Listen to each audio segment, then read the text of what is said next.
Aujourd'hui, nous allons regarder ensemble la section sur Créer un envoi pour une demande de paiement de votre site projet dans le portail APK Direct. Merci d'avoir pris le temps d'écouter cette vidéo qui devrait servir à mieux vous préparer pour utiliser APK Direct. On ne peut pas créer un envoi dans le site du client, mais seulement au site du projet. Et ensuite, vous sélectionnez le projet dont vous avez besoin de soumettre un envoi. Le système vous montre tous les projets disponibles. Un envoi peut seulement être créé pour un projet s'il est en phase de déboursement. Si vous essayez de créer un envoi pour un projet qui n'est pas dans la phase de déboursement, le système va afficher un message d'erreur ne permettant pas l'envoi. Notez que les membres du site qui ont un niveau d'accès Lire ne seront pas capables de créer un envoi. Le système affichera un message pour les aviser qu'ils doivent avoir un niveau d'accès édité ou géré pour accomplir cette fonction. Pour de plus amples informations sur les droits d'accès, incluant les définitions, consultez le hyperlien Aide et le fichier d'aide Gérer les membres du site. Je vais maintenant cliquer sur un projet en phase de déboursement et vous voyez ici qu'on peut créer trois types d'envois. Une demande de paiement, une demande de paiement anticipé ou une demande de paiement final. Le système génère les formulaires pertinents dans l'envoi. Alors, pour le but de cette formation, nous allons cliquer sur Demande de paiement. Vous voyez ici, il y a trois formulaires, le rapport d'étape, la demande de paiement anticipé et la demande de paiement coût encouru. Le rapport d'étape et la demande de paiement coût encouru, ce sont des formulaires qui sont obligatoires pour soumettre cet envoi à l'APK. La demande de paiement anticipé est optionnelle. Si vous n'avez pas rempli le formulaire de demande de paiement anticipé avant de soumettre l'envoi et que vous vous rendrez compte que vous vouliez remplir ce formulaire, vous pouvez lancer un nouveau envoi séparé demande de paiement anticipé. Ici, vous voyez qu'il y a un numéro pour l'envoi. Ceci est le numéro de votre dossier et l'autre numéro est un numéro de référence qui complète le numéro de l'envoi. Ceci est considéré votre numéro de confirmation quand vous allez soumettre votre envoi à l'APK. Les coûts encourus réclamés pour une demande de paiement et une demande de paiement anticipé ne peuvent dépasser 500 000 $, sinon la demande doit être envoyée par courrier. Nous allons maintenant ouvrir le rapport d'étape.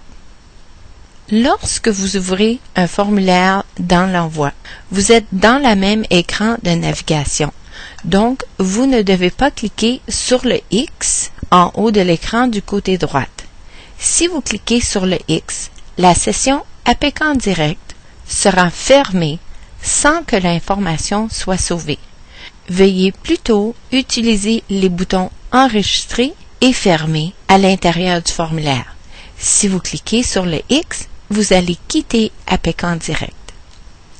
Lorsque vous êtes dans un formulaire et que vous avez entré de l'information dans plusieurs champs, par exemple, le champ ici, si on met quelques mots, et puis ensuite on clique à l'extérieur du champ pour que votre souris n'est plus dans un champ en particulier et que vous cliquez sur la clé Retour en arrière, par accident, le système vous sortira du formulaire sans sauvegarder. Il s'agit donc d'être bien prudent. Ne pas oublier de sauvegarder votre formulaire régulièrement afin qu'aucune information ne soit perdue. Dans la section Informations sur le projet, l'information est affichée seulement et ne peut être modifiée. Alors le système démontre la dénomination sociale et le numéro du projet. Dans la section État actuel du projet, s'il vous plaît, parvenir un narratif court sur l'état actuel de vos travaux. Dans la section Demande de paiement projetée, indiquez les montants approximatifs que vous prévoyez encourir dans les prochains mois. En choisissant le mois, l'année et indiquer un montant. En cliquant sur la touche Tab sur votre clavier, le système va formater le champ. Si vous avez besoin d'ajouter une rangée qui s'avère ne plus être nécessaire, vous pouvez ajouter autant de rangées que vous avez besoin afin de mettre à jour le budget mensuel du projet. Alors vous cliquez « Ajouter une autre rangée » et vous pouvez rentrer l'information. Si vous avez ajouté une rangée qui s'avère ne plus être nécessaire, cliquez sur la flèche ici à gauche et supprimez cette rangée. Dans la section « Résultats du projet », cette information est obligatoire pour les projets commerciaux. Pour les projets non commerciaux, entrez seulement l'information si elle est stipulée dans le contrat.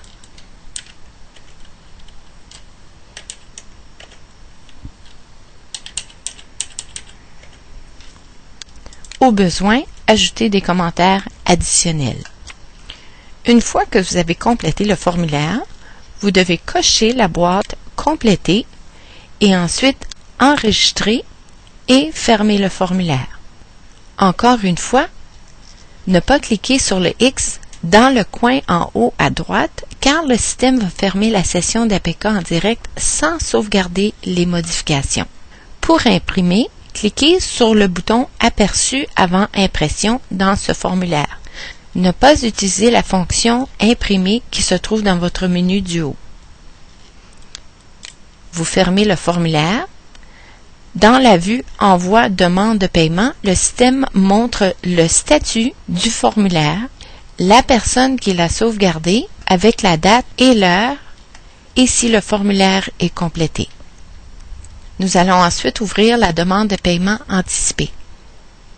Dans la demande de paiement anticipé, si les conditions de votre contrat vous permettent de demander un paiement anticipé, vous pouvez compléter ce formulaire dans l'envoi demande de paiement.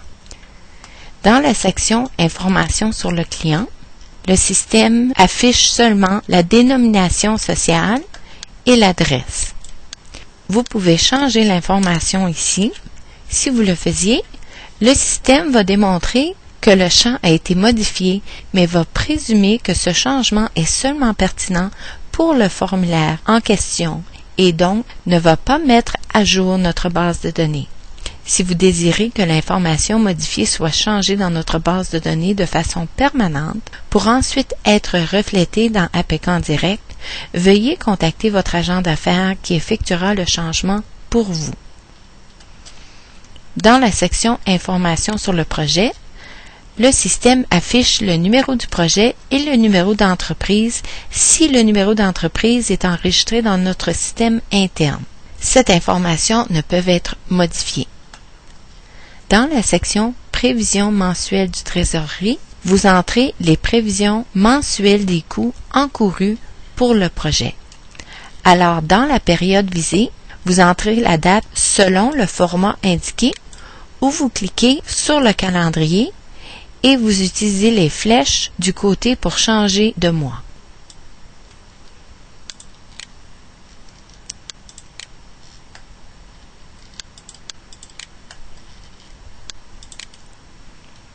Vous entrez les détails des coûts pour la demande de paiement anticipé.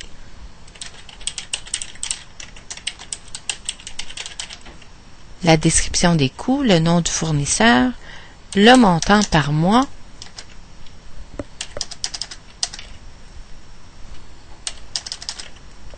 si vous avez besoin d'ajouter une autre rangée, vous cliquez ici de nouveau. Le système affiche le total par mois et le grand total. Bien lire l'attestation au bas de la page. Si vous êtes incapable d'attester les énoncés, vous ne pouvez pas soumettre la demande de paiement anticipé. Une fois que le formulaire est complété, vous cochez la boîte ici et vous enregistrez et fermez de nouveau. Vous voyez ici que le formulaire est identifié comme complété. Nous allons maintenant ouvrir la demande de paiement coûts encourus. Dans la section Informations sur le client, tel que mentionné plus tôt, vous pouvez changer la personne ressource avec ses coordonnées dans cette section. Le système va identifier que ce champ a été modifié. Mais encore, nous allons présumer que ce changement est seulement pertinent pour le formulaire en question. Et donc, nous n'allons pas mettre notre base de données à jour.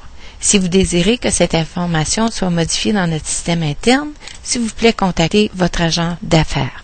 Ici, dans la section Informations sur le projet, le système affiche le numéro du projet et le numéro d'entreprise, si disponible, et l'information sur la demande de paiement. Vous identifiez la période visée,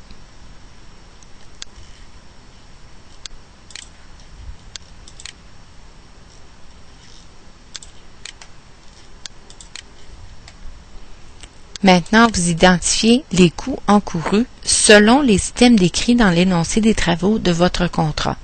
Vous pouvez toujours télécharger un chiffrier électronique avec l'envoi qui énumère en détail tous les coûts encourus pour chaque facture, nom du fournisseur, numéro de la facture, date de la facture et le montant total de la facture et le montant de TPS, TVH, etc.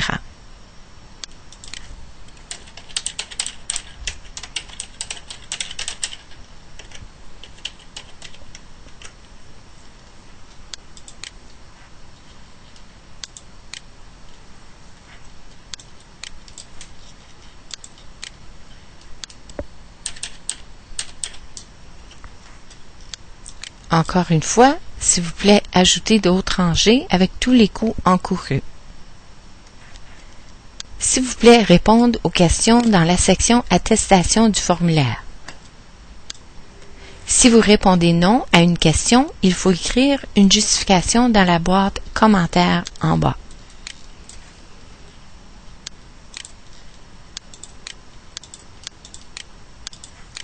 Ici, j'atteste que ce montant a été versé au fournisseur relatif aux coûts admissibles réclamés dans la présente demande et dans toutes les demandes antérieures.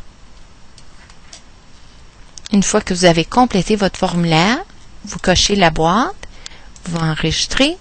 Le système indique que ce formulaire contient des erreurs de validation. Les erreurs sont marquées d'une astérix rouge, un champ obligatoire ou d'une bordure rouge en pointillé. Alors, si je clique ici, je retourne en bas, vous allez voir que je n'ai pas répondu à une des questions dans l'attestation. Alors, j'indique oui, je retourne en haut, c'est complété, enregistré et je peux fermer le formulaire. Vous pouvez télécharger un document dans l'envoi, chiffrier électronique avec le détail des coûts encourus, une révision budgétaire du mouvement de la trésorerie, une photo du progrès de la construction, de l'équipement installé. Le système va afficher dans l'écran Envoi demande de paiement le document par type, Word, Excel et le nom. S'il vous plaît, un rappel, les documents téléchargés avec un envoi peuvent seulement être consultés avec l'envoi et pas à partir du menu Documents partagés dans les sites clients et projets. Alors, vous cliquez sur Télécharger un document. Vous allez chercher le document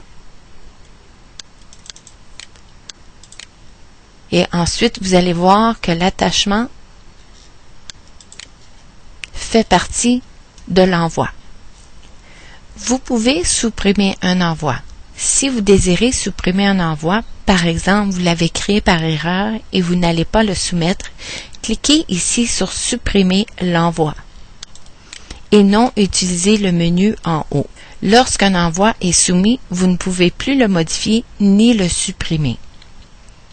Pour imprimer les formulaires, vous devez ouvrir chaque formulaire individuellement en utilisant le bouton aperçu avant impression.